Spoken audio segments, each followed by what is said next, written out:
Bueno, está en línea María Eugenia Estensor, ex senadora nacional. María Eugenia, buen día, ¿cómo le va? Buen día, ¿cómo está? Bien, bien, bien. La verdad que el otro día cuando se conoció el fallo, créame que lo primero que pensé fue en usted y en la conversación que habíamos tenido acá en la radio, no por única, sino entre otras conversaciones que usted ha tenido, Sí, sí. y con esta intención de ponerla en atención de nuestra audiencia en algo que adquiere características inéditas. Y lo primero que le quiero preguntar es, el fallo, obviamente es un fallo ajustado a derecho, pero no se puede ignorar el componente político de la decisión del tribunal, ¿no? Bueno, sin duda, porque en febrero el Departamento de Justicia de Estados Unidos, en febrero de este año, lo que sería el Ministerio de Justicia de Estados Unidos, hizo una presentación ante la Corte de Apelaciones que veía este caso, diciéndole que el proceso que había llevado en primera instancia y que nos había condenado de la jueza Presca era muy intrusivo, que violaba la reciprocidad diplomática y de cortesía entre las naciones y que además era contrario a los intereses de la política exterior de Estados Unidos y que podía ser un boomerang que países, tribunales de otros países, tuvieran una actitud así agresiva con Estados Unidos en el futuro.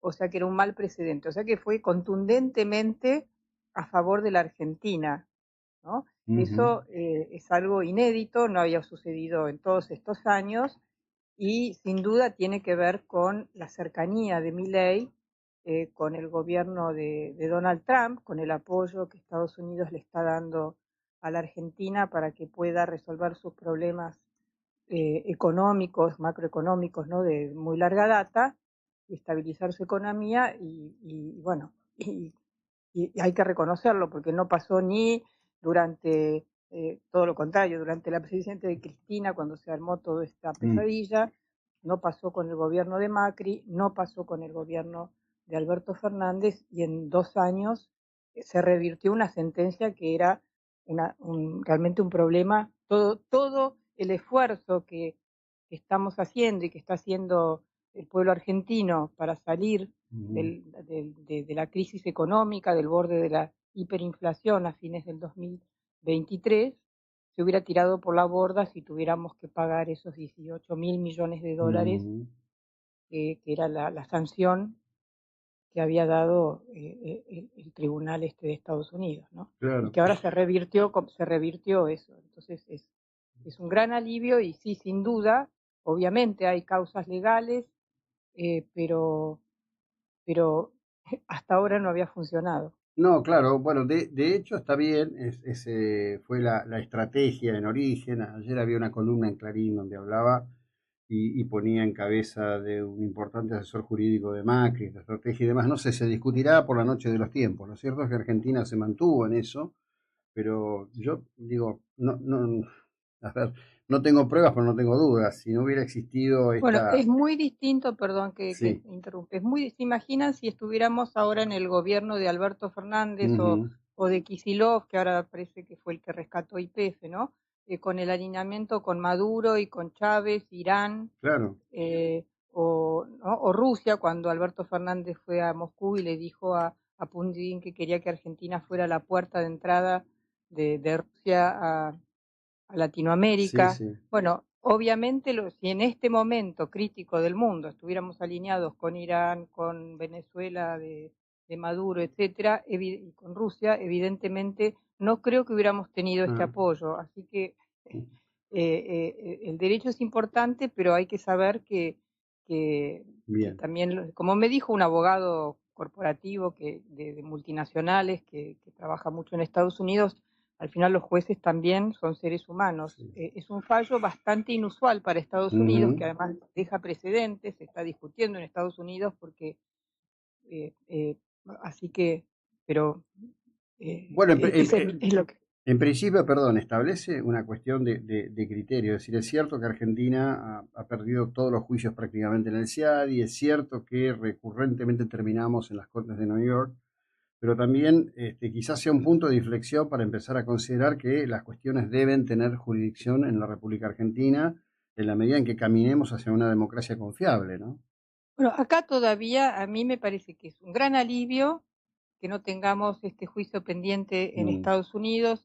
Es un gran alivio que que en este momento YPF esté conducida por Horacio Marín, que a mi juicio es el primer profesional desde la época de mi padre, que realmente tiene la camiseta puesta de YPF del país, y que está sacando la empresa adelante y que ahora aparentemente se van a romper récords de producción que habían ocurrido hace 25 años, que es lo que hemos perdido con el kirchnerismo, 25 años en materia energética, que estamos recuperándola. Y después, pero esto despeja el camino para que la justicia argentina, porque esta pesadilla comenzó en el 2008 con la argentinización de YPF, cuando Néstor y Cristina Kirchner idearon esa fenomenal pantalla para meter a la familia Eskenazi, dueñas de las empresas Petersen, dentro de YPF, ¿no? Que compraron el 25% de la empresa sin poner plata, eran los testaferros de Néstor y Cristina, esto hay que recordarlo, porque querían apropiarse de YPF. Y eso es lo que llevó a la pérdida del abastecimiento, a todo lo que vimos después, a la importación de gas y petróleo que teníamos bajo tierra, los barcos que vinieron durante años. Eso nos costó, ¿sabes cuánto? 100 mil millones de dólares. 100 mil millones de dólares, porque desde el año 2011 hasta el 2023 tuvimos que importar gas y petróleo que teníamos en cantidades fenomenales, y eso nos costó, y eso fue parte del desquicio macroeconómico, Claro. la inflación, el estar emitiendo dinero sin respaldo para pagar estas importaciones, y recién ahora hemos podido revertir no solamente el tema legal, sino el tema energético. Claro. Entonces la justicia tendría que investigar, porque las empresas Petersen, estos que eran de los Eskenazi, testaferros de los Kirchner, fueron los que después encima nos hicieron este juicio, que también ha consumido mucho tiempo y mucho dinero del Estado, por un juicio multimillonario. Entonces, creo que tiene que haber un esclarecimiento de esta mega estafa, del rol de Cristina Kirchner, su marido ya no está, de los Eskenazi. Sebastián Eskenazi era el CEO de YPF cuando ocurrió todo este desfalco, este vaciamiento de YPF durante su gestión.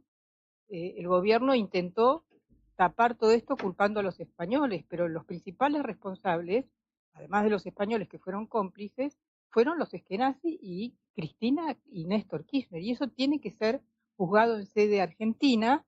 Es una olla putrefacta, que es una causa mucho más grande que los cuadernos, que Vialidad, y necesita condena para que no nos equivoquemos quiénes han sido los que han rescatado la empresa y promovido el desarrollo energético en nuestro país, y quiénes fueron quienes quisieron apropiarse de YPF y destruyeron nuestras capacidades durante un cuarto de siglo. Eso no ha quedado claro, y a mí me parece muy importante. Lamentablemente esa causa está en el juzgado del juez Lijo. Claro. Entonces difícilmente vaya a avanzar mientras esté en este tribunal. Lo que sí, la Procuraduría, que ha demostrado tanta determinación con el juicio en Estados Unidos, yo espero que muestre la misma determinación para apartar al juez Lijo de esta causa, que lleva 20 años en su juzgado y no ha tenido ningún resultado, y que podamos ver a Cristina, a Devido, a Barata. Devido y Barata eran los que se ocupaban del tema energético, a Sebastián Eskenazi, frente a los tribunales, Sí, claro. explicando cómo vaciaron YPF, y porque si no, dentro de 2 años lo vamos a tener a Kicillof diciendo que él fue el salvador de la patria. Bueno, de hecho, Entonces, perdón, uno de los principales impulsores de la idea de que había que arreglar, decía, bueno, no, guarda que si el fallo es a favor, Kicillof gana. La verdad, yo no creo que, salvo en las cabecitas de los que creen en Kicillof, no sé cuántos serán, alguien pueda creer que Kicillof tiene alguna virtud en todo esto. En realidad es parte de la trama que armó la circunstancia para generar un juicio. Lo del hijo es impresentable, debería por lo menos cambiar de juez a esta altura. Y me parece que el otro tema que hay que tener en cuenta es el negociado por la compra de combustible a Venezuela, que eso es estratosférico lo que pasó ahí. A Venezuela y otros países, por eso estoy diciendo, si eran 100 mil millones de dólares de importaciones, la comisión, ¿no? De que siempre fue como el 10, 15, 20% en el caso de los Kirchner, es mucho, mucho dinero. Entonces, eso se tiene que, y además el vaciamiento de YPF, porque por un acuerdo que hicieron Repsol, el gobierno, lo impulsó el gobierno, lo Ujú, escribió Néstor Kirchner, el acuerdo de argentinización obligaba a Repsol y a Eskenazi a repartirse ganancias, el sí, 90% de las sí. ganancias de YPF y también ganancias anticipadas, por lo cual vaciaron la empresa. Cuando la empresa tuvo 6.000 millones de dólares de ganancia durante los 4 años que la manejó Sebastián Eskenazi, tuvo 4.000 millones de ganancias, se repartieron 6.000. Entonces vaciaron la empresa y perjudicaron al país, y eso fue a instancias del gobierno nacional. Entonces Ujú, todo esto se tiene que investigar. Yo lo he denunciado en el Congreso ujú, desde aquellas épocas. Elisa ujú, Carrió ujú. presentó esta demanda judicial que duerme en el juzgado del hijo, y no es por qué vamos a volver atrás, sino para no repetir los Claro. errores, para que queden claro, tiene que ser un juicio ejemplar, que queden claro quiénes destruyeron y quisieron apropiarse de YPF, destruyeron nuestra soberanía energética, para decirlo con los términos que usa el kirchnerismo. Nosotros, si algo perdimos, fue la soberanía Claro. energética en ese momento. Sí, sí. Y ahora la hemos vuelto a recuperar desde el año 2024. La Argentina recupera el autoabastecimiento y ahora nos estamos convirtiendo en un exportador neto, que era lo que era la Argentina hasta el 2003, cuando llegó Néstor Kirchner y después hicieron todo ese desastre. Ujú, sin duda. María Eugenia, muchísimas gracias por el tiempo, la dedicación e ilustración de este fantástico y fuerte tema de la vida de los argentinos. Muy amable. Gracias. Bueno, esta era María Eugenia Estensoro, ex senadora, hija de Pepe Estensoro, que fue, digamos, aquel que llevó